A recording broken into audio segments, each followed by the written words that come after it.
Welcome back to Retro for Less.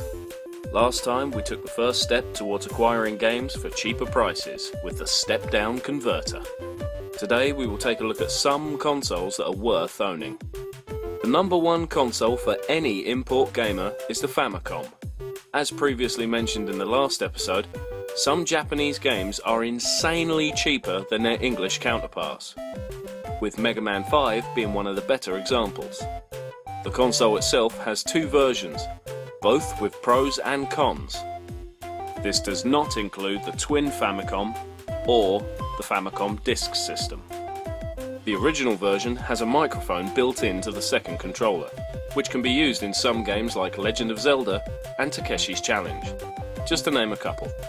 Also, the console itself can be purchased and shipped from Japan for £50 or less, making it one of the cheaper consoles to buy from abroad. On the downside, this version has some damn short controller leads, and to make things worse, they're wired directly into the console, preventing you from swapping the controllers. Also, the console only has RF output, which is the crappiest of video output. The second version of the console is the Famicom AV, a redesign of the original, giving you the superior AV output and external controller ports, allowing you to swap from the redesigned controller to the NES controller, meaning you could finally have longer leads. On the downside, you no longer have a built-in microphone, meaning you were met with a literal dead end in a few games that required it. And the price for this console is on average about £80. I clearly own the AV version and highly recommend it.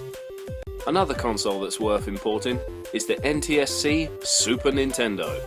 While the console is more expensive to import than some other consoles, in my opinion, it pays for itself. Games like Final Fantasy III and Earthbound prove this, because we in the UK never got these games. But the USA's SNES also has a secret ability that our PAL version lacks.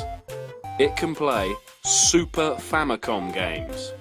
You would think that the Sufami games would work in a PAL console, because they fit. But sadly, that's not the case. Whereas the NTSC version is capable of playing them, there is one thing stopping you from doing so. These tiny bits of plastic are preventing the Japanese games from fitting.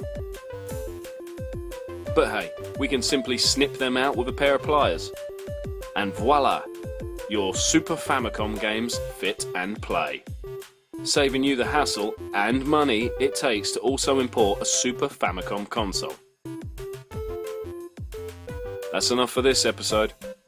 Check back next time and we'll look at some more consoles that are worth buying and some that are not worth your hard-earned money. Thanks for watching and see you later.